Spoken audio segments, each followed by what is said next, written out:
Deus deseja falar com você. Abra o seu coração. Uma mensagem do coração de Deus para a sua vida.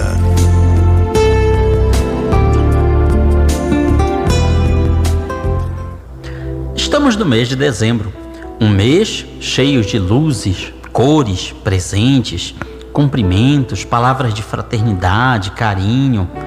Dezembro é quando os cristãos comemoram o Natal. Mas quem tem anunciado o Natal? Será que os crentes, a igreja cristã, tem anunciado o Natal? Pois o mundo que nos cerca não tem.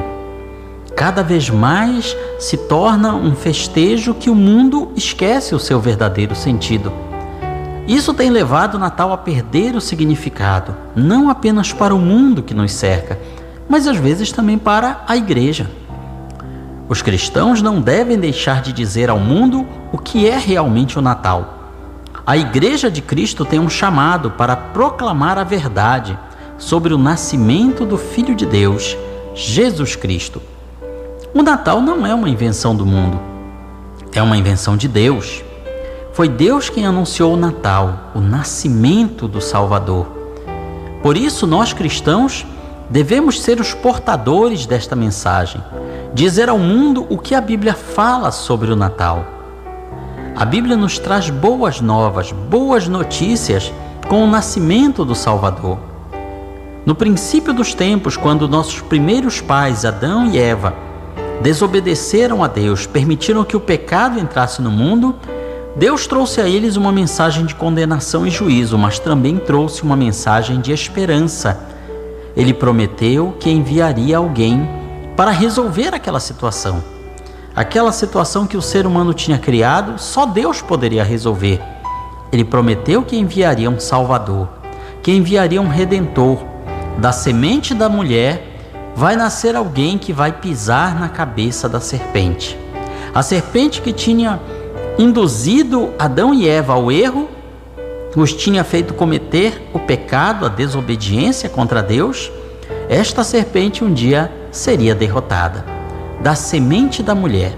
A mulher que foi a primeira seduzida seria redimida com o nascimento dessa pessoa. Nós podemos imaginar a cada criança que nascia de Adão e Eva e de outras pessoas depois deles, se perguntavam, será que é este ou esta? Será que é essa pessoa que vai esmagar a cabeça da serpente e trazer-nos de volta o Éden que nós perdemos? Mas os tempos foram passando, os séculos foram avançando e cada vez mais aquilo passou a ser esquecido. A promessa de Deus foi sendo deixada de lado. O mundo parecia tomar um rumo cada vez pior, as pessoas cada vez mais se afastando de Deus. Nesse contexto, a promessa de Deus de enviar o Salvador foi sendo cada vez mais esquecida. Até mesmo quando Deus envia o dilúvio e destrói toda uma geração, deixando apenas Noé e sua família, aí que parece que essa promessa estava cada vez mais longe. É como se tivesse alguém observando e dizendo assim, está vendo? Não tem jeito para essa humanidade. Eles vão de mal a pior. Depois da geração de Noé, o mundo se povoa, civilizações se levantam e caem, impérios são construídos, reinos, países, e cada vez mais a promessa de Deus vai sendo esquecida. Parece que era apenas uma lenda, um conto, um mito. Mas Deus não tinha esquecido da promessa dele. Embora parecesse que tudo tinha tomado outro rumo, Deus estava controlando toda a história, todos os países, todos os impérios. Deus estava nos bastidores agindo para que a promessa dele fosse cumprida. A promessa de trazer ao mundo um Salvador. O Salvador prometido dentro de um contexto de inimizade, de afastamento de Deus. Um Salvador nascido da mulher que tinha ajudado o pecado a entrar no mundo. O Salvador que seria ferido para salvar a humanidade. Deus não esqueceu da promessa dele, embora os homens tenham esquecido. Embora eles mesmos tenham dito, não tem como nós termos um Salvador, nós que precisamos nos salvar. E para isso se construíram muitas religiões, muitas divindades, A promessa do Salvador foi sendo esquecida por todos, mas não por Deus. Deus sabia como agir, Deus sabia como fazer. E um dia, esse Salvador veio. Ele veio numa humilde manjedoura. Ele veio no meio da pobreza, da dificuldade. Ele veio no lugar menos aguardado de todos.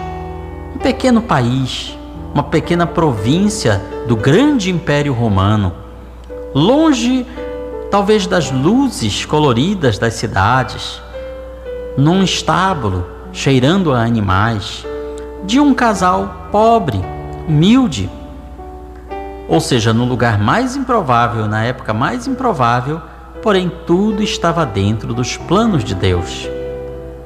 O Natal foi uma realidade, ali precisou acontecer, porque o ser humano se afastou de Deus. E o Salvador veio para resgatar a humanidade. Ele veio para pagar uma dívida que nós não conseguiríamos. Deus não mandou alguém, Deus veio em pessoa, porque somente Ele poderia resolver aquela situação. A história do Natal é a história de como o Rei de todos os tempos e séculos veio a este mundo disfarçado.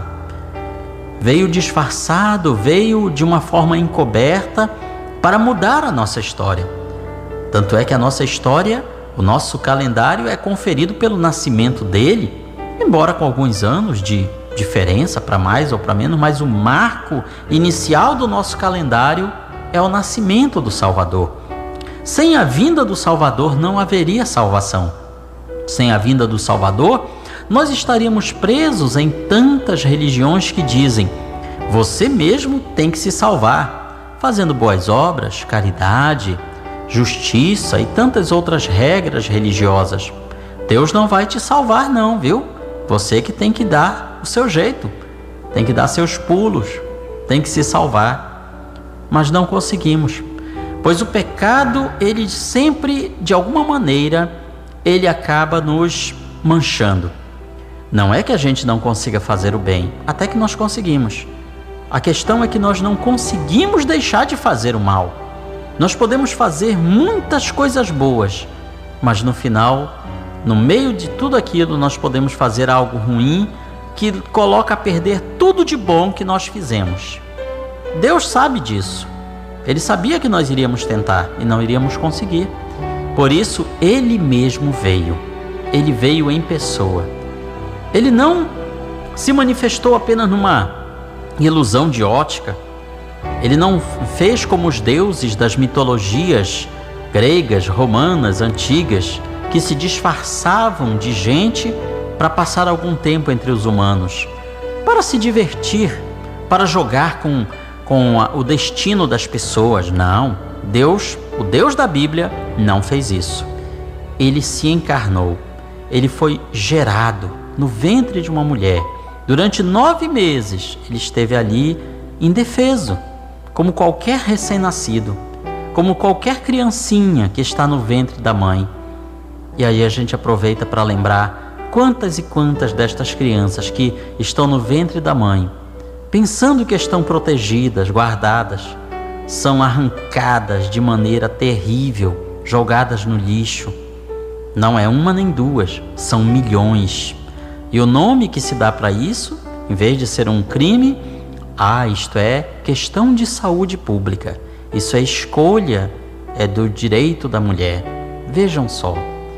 Mas a mãe do Salvador não pensou assim, pois o anjo que apareceu a ela disse: esta criança que você vai gerar, ela não vai vir de um ser humano normal. O próprio Deus descerá sobre você, a virtude do Altíssimo te encobrirá, e esta criança que vai nascer é o Filho do Altíssimo, o Filho do Deus Supremo, Criador dos céus e da terra, e o nome dele será Jesus, que quer dizer Deus salva, Jeová é Salvador, porque ele salvará o povo dos seus pecados.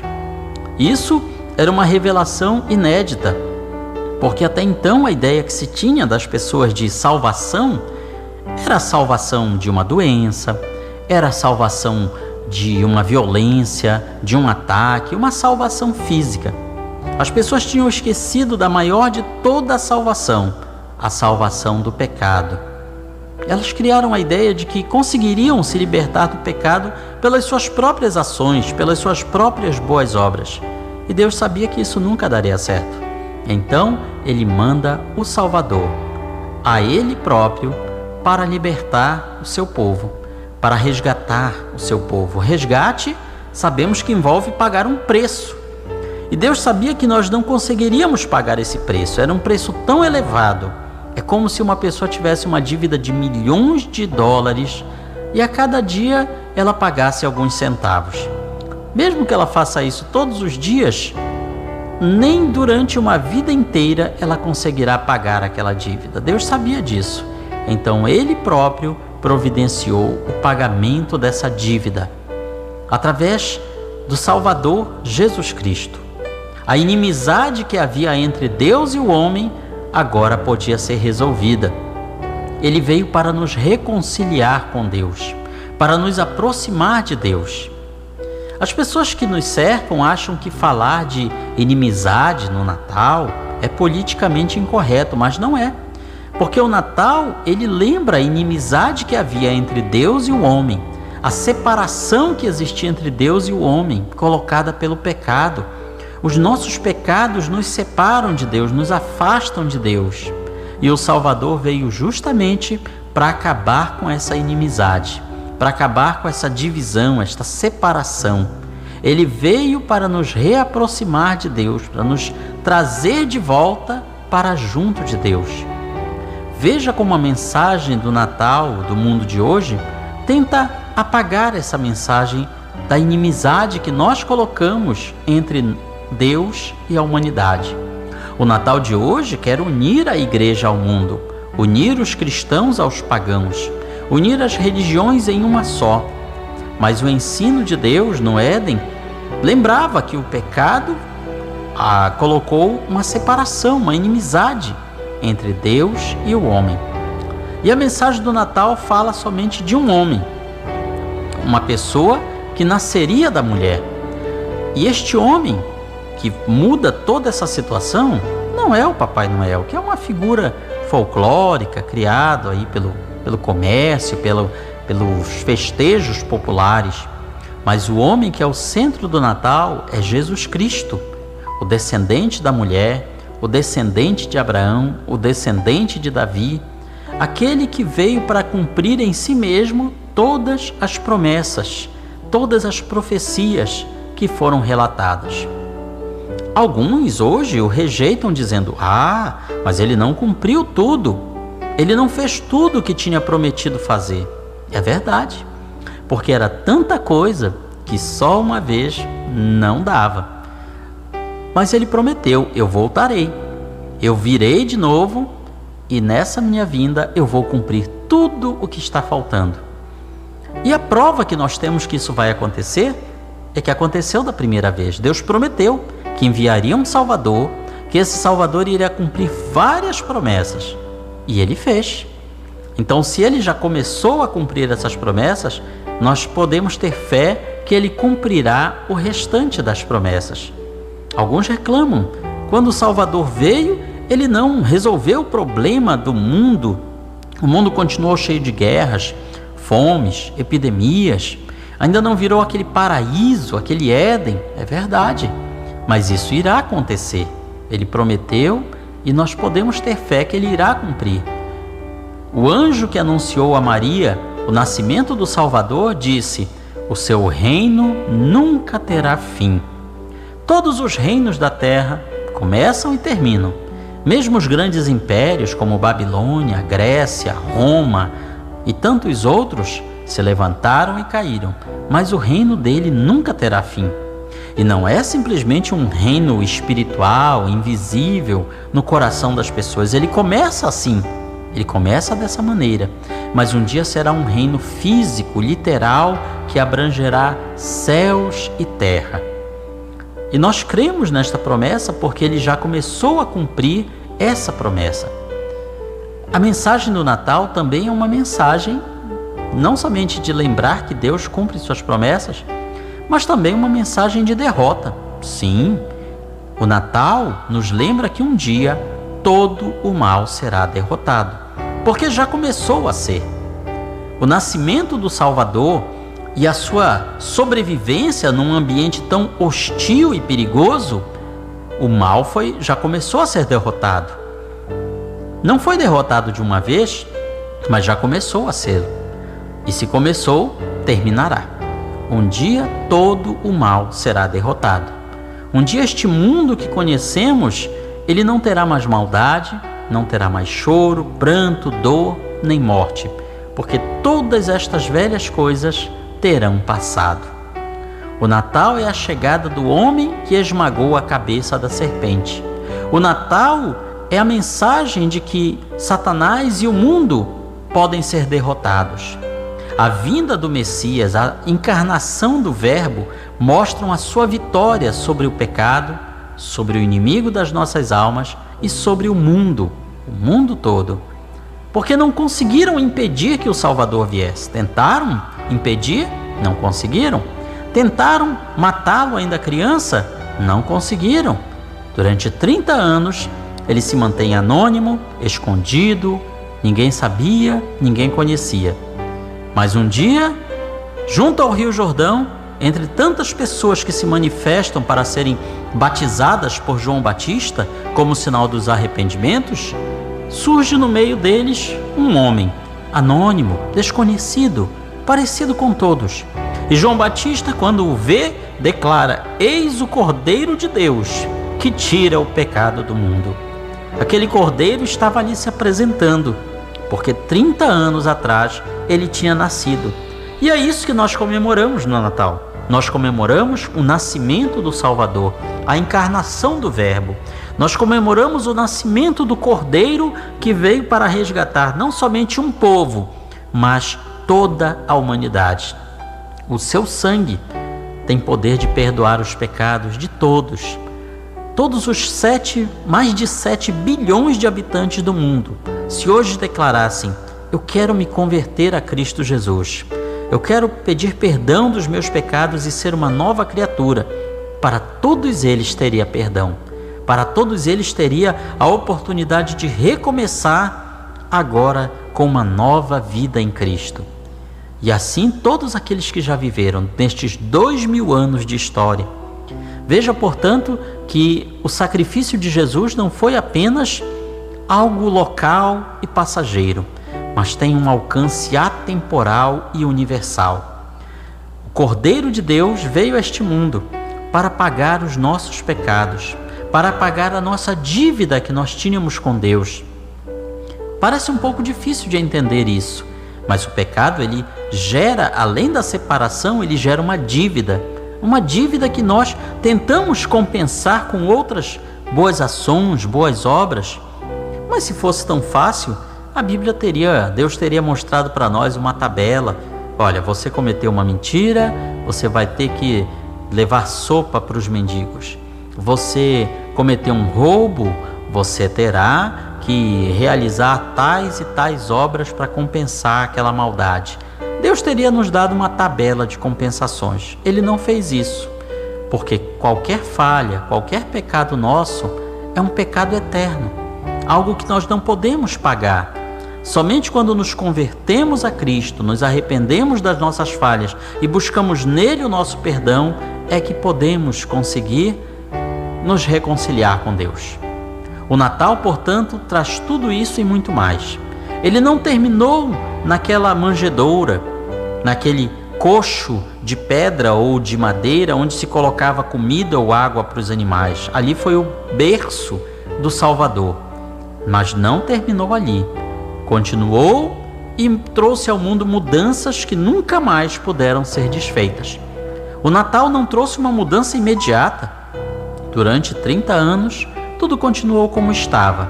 Mas a partir do momento que Cristo Jesus inicia o seu ministério com seus discípulos, o mundo nunca mais foi o mesmo. A história do mundo seria outra se o Verbo não tivesse se encarnado. Portanto, no Natal, nós celebramos tudo isso e muito mais.